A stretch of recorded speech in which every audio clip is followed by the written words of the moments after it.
Hey guys, how's it going? It's Al coming at you with a week 2 recap on DraftKings on ESPN. Everywhere where my content is, we're going to go over where I was right and where I was wrong in my content. We're going to look at my 150 lineups in the Millionaire Maker. We're going to look at my single entry lineup. Everything stunk. Okay? Week 2 sucked. We knew that it was going to be a weird week. We knew that it was going to be a difficult week, and you were going to have to go off the reservation. If you watched the Anti-Tinkercast on Sunday morning, you realize my allocations were all over the place because I was trying to get different in specific ways to attack games in the afternoon.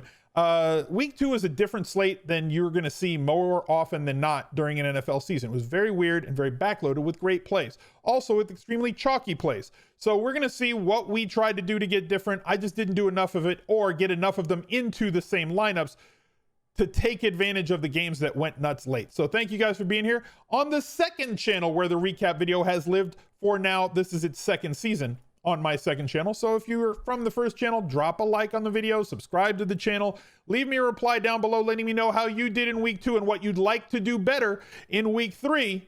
And let's get to it. He's a legend.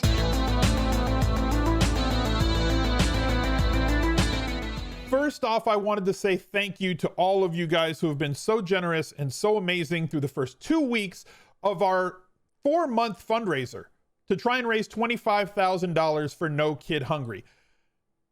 We have until December the 31st is the timeline that I set. I will match every $5,000 up to $25,000 donated, making a total of $50,000 by the end of this calendar year that we could possibly raise for No Kid Hungry. And through the end of week 2, we just hit the $10,000 mark. So thank you guys so much for your generosity. And let's go take a look over at Best Buys, which is the article that I write over on ESPN Plus every single week. If you don't have ESPN Plus, what are you even doing? It comes with Disney Plus. You all have Disney Plus. Do the bundle, get ESPN Plus. You can read this article every week if you want. You can play the players from it or you can fade them. That much is up to you. I'm just letting you know that, hey, I have an article and it's there if you're interested in accessing it. So Kyler Murray was our first guy. He's good. Remember all that content that I put out in August that nobody watched, where I was basically like, hey guys, Kyler Murray almost broke fantasy last year, and he very well could break fantasy this year in 2021. It kind of looks like he's gonna break fantasy in 2021, at least through 2 weeks, as everything that we predicted was going to happen, it's all happening. 29 of 36. Goodness gracious, his efficiency has climbed. 400 yards passing, as he has now extended the ball downfield, more yards per attempt this year than last, and more talent collectively in that receiver group than he has ever had in his first 2 years. 3 touchdowns, 2 interceptions, ran the ball only 5 times for 31 yards, but added a touchdown on top. 38.1 DraftKings points. That's a smash. Chat, go ahead. Throw that Smiz smash in the chat. Tom Brady. I had to go close up at Tom Brady to stop people from telling me in the Top Stacks video that he was not going to be a good play because they're favored by too much and there's no possible way he could get there. Well, 24 of 36 for 276 yards and 5 freaking touchdowns. 30.64 DraftKings points. He's a smash. I'll take the L on Dak Prescott. I don't know what the hell happened there in Los Angeles at SoFi. Everybody was running the ball. The referees were having a flag party. It sucked. 8.48 DraftKings points. I'll take the L here. Whatever. I'm still going to go back to Dak Prescott and that Cowboys offense and the team that's playing them pretty much every week that they're on the main slate. So you want to give me an L there? I'll take it. Russ Wilson. Smith smash in the chat, please. 22 of 31, 343, and 2 touchdowns, totaling 26.32 DraftKings points. And if you paired him with multiple receivers, as you do if you're entering a lot of different lineups, you might not have ended up on Swain, but I had some Swain lineups because I paired him with 4 guys. DK Metcalf, Tyler Lockett, the tight end Everett, and then some Swain for value in there that nobody else was going to be on. Swain caught a massive long touchdown. If you had him and Lockett with Russ Wilson, you crushed, and then you could have brought it back with somebody else. You know, like that Derrick Henry guy who did good yesterday. Joe Burrow, he was a miss. 13.28 DraftKings points on 3 interceptions. Only threw the ball 30 times again. Maybe this is just the new look Cincinnati offense. Maybe they're not going to throw it as much as they threw it last year. Or maybe it's just a weird situation through 2 weeks where they were winning early in week 1, and then against the Bears are just an extremely tough defense. Or maybe they're just shifting to a, you know what, we can't protect him if he drops back 50 times. Something we're gonna have to monitor moving forward. Week 3 and 4 are gonna be very interesting to see what his numbers are there. Christian McCaffrey, still very good at football, still has not broken the 100-yard bonus, either rushing or receiving, but ran the ball 24 times for 72 yards and a touchdown. Caught 5 of 6 balls that were headed his way for 65 yards, 24.7 DraftKings points, easy 25 plus points pretty much every single week. And until he's like 10-5 or 11K, I'm not fading him. Nick Chubb, 7,800. You want to give me an L here? Go ahead, but I think we got unlucky. This is not a spot where the play was wrong. It's not a spot where the play was bad.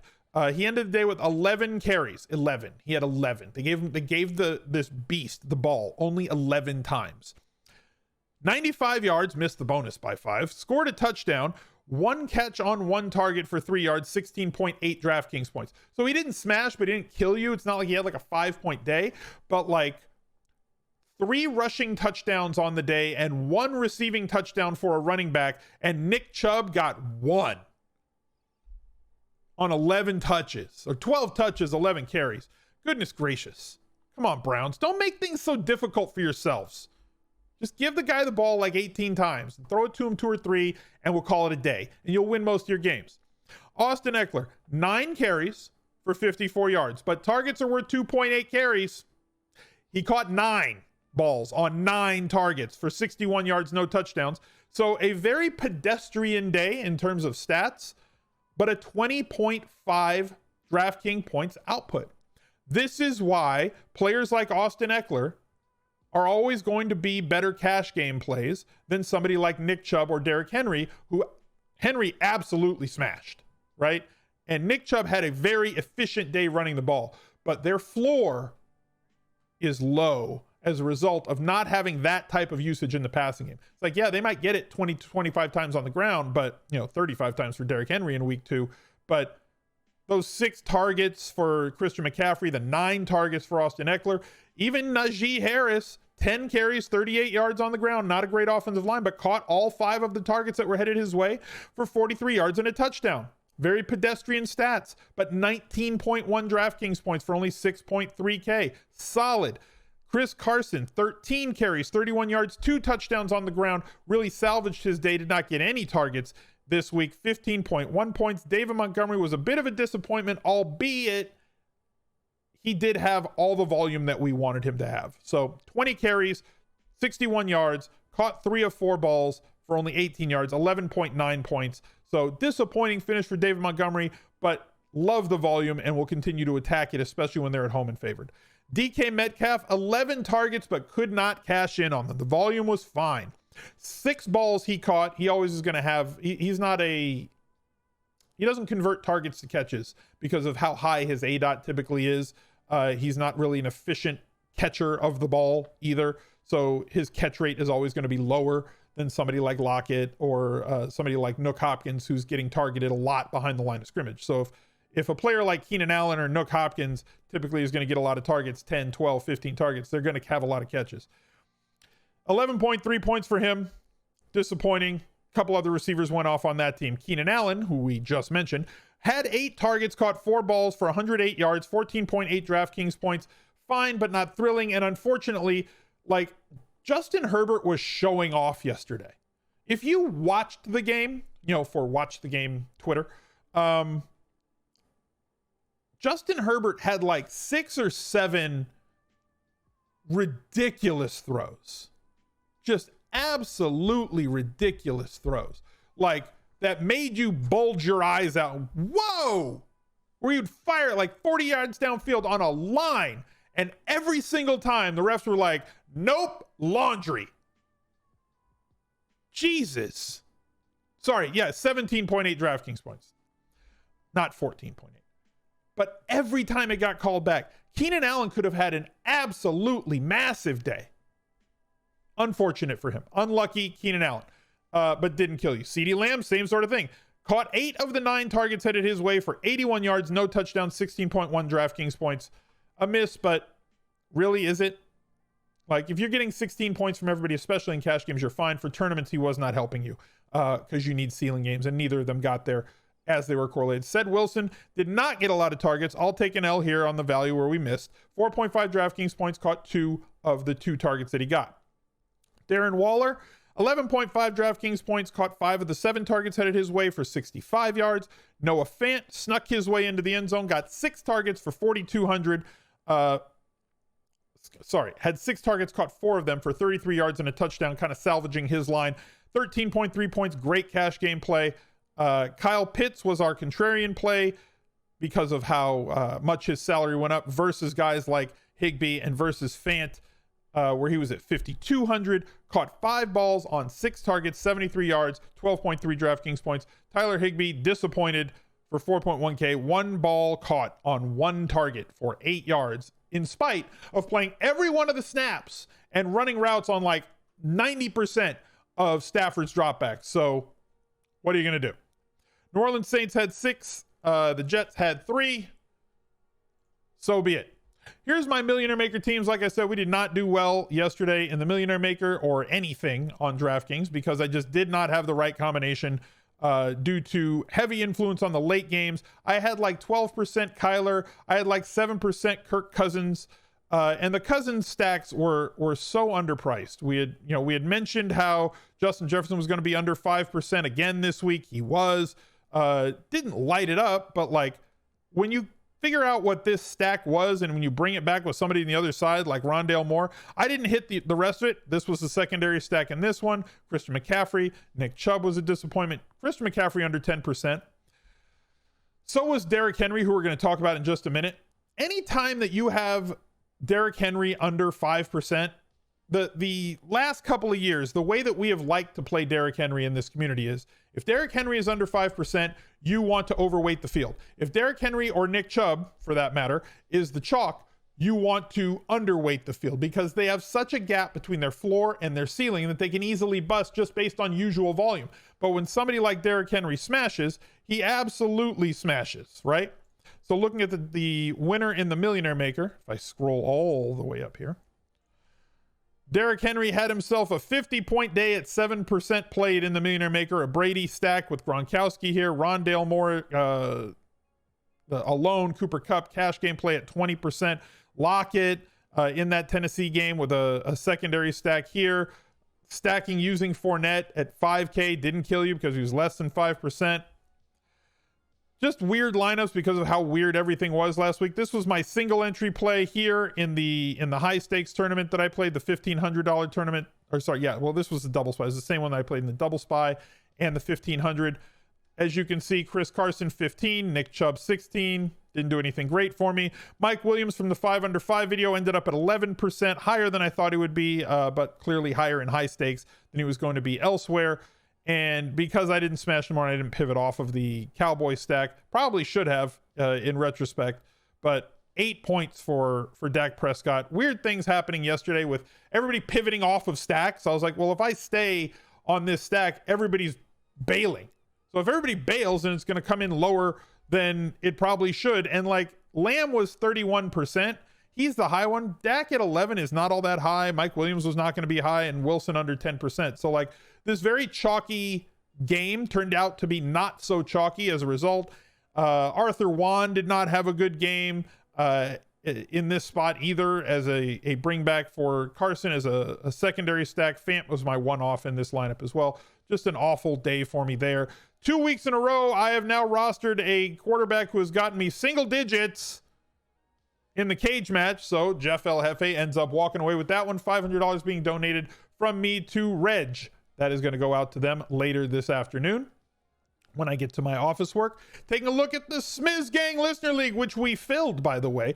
$25,000 in prizes. Absolutely no rake. And guess what, guys? For week 3, this tournament is going to be, they're going to make it bigger. It's going to be 3,500 entrants because you guys were so awesome and filled it early. So $10, 3 max, no rake, 3,500 people, bigger first prize, bigger prizes all around. Our winner was A. Will Goose. Went with Russ Wilson, Derrick Henry, Harris, Guyton, Brandon Cooks, Sutton, Schultz, Lockett, Patriots defense, Wilson to Lockett stack, brought it back with Henry. Express 2 came in second. Brady, Evans, Gronk, Everybody at the top had to play Henry. So perfect shot there. Wilson to Mike Williams. You can see probably higher in our community league was going to be Mike Williams just because. W. Phil, Jaw 576. Oh my God, it's Nick. M. Dub, Upper Slad, Hutchkey, Schwain Bomber, and Mr. Blaze 1314. Shouldn't that be 420? I don't know. I don't know how you kids do it anymore. That's your top 10 in the listening league. Good luck in week 3. Chat said that they wanted to hear from a couple of other leagues that I'm playing in. So this one is a season-long league. This is the 06010 Listener League with such individuals like Matthew Berry and Stefania Bell and Field Yates and Daniel Dopp and a bunch of cast of characters from ESPN. Thirsty Kyle's in this league, a bunch of different people. So right now, one player left to play. The way, if you don't know how a Guillotine League works, it's an 18-team league. We drafted an 18-team league. Absurd. First of all, you pick your lineup just like you would for fantasy, any fantasy league. Here was my team for this week. I had Jalen Hurts, Derrick Henry, Damian Williams, Terry McLaurin, Robert Woods, Logan Thomas, Jalen Waddle, Bryan Edwards. I have Jerry Jeudy on IR. Ramondre Stevenson did not play. Jameis is behind Hurts for me, and then I have like a bunch of what-if guys, right? So I'm going to have to do some work on the waiver wire. But the way that the waiver wire works in a league like this is whoever is the lowest scoring team, as you can see in the end of week 1, it was the Headless X, Eck being the producer of the fantasy show on ESPN, has to cut all of his players, and everybody on that team goes to the waiver wire. Dopp sitting down here with 70.48 points and has nobody left. So he's got to reverse sweat Stefania, who has 2 players left to play and has less points than him. Whichever one of those 2 teams ends up in last place, I don't have to be faster than the bear. I just got to be faster than you. We scored 136.9. We're safe in week 2 right there. One of those 2 is going to have to cut all their players, and then we'll have some free agent acquisitions that we can make on the waiver wire this week, in addition to anybody else who's not rostered in that 18-team league. Looking over at my finish in the Scott Fish Bowl. For any of you playing Scott Fish's amazing charity tournament, I am 2-0 now. It says 1-0 because I won my first week matchup by the slimmest of margins in the notorious BIG division. I kind of stomped Greg Berthiaume here in week 2. He is all finished. So we're 2-0 in that league and moving on. And I've got an injury to Ryan Fitzmagic. I've got an injury to Marcus Mariota. It's a 2 QB league. You can use one in the super flex. And my bench looks like it's all right. AJ Green, Devontae Parker. I'm loaded up on wide receivers. You can play a ton of them. Running backs are doing just fine. I'm probably going to sit Gaskin, start Christian McCaffrey, Darrell Henderson, unless Henderson is out with an injury, and just load up on my wide receivers as it is full PPR with all sorts of weird scoring, tight end bonus, super flex with quarterbacks there. So that's going to do it for this week. I appreciate you guys being here. Drop a like on the video. If you can help out, even $1, every dollar helps with No Kid Hungry. There's a link down below in the description. Just click show more. And I'll catch you later. Bye. He's a legend.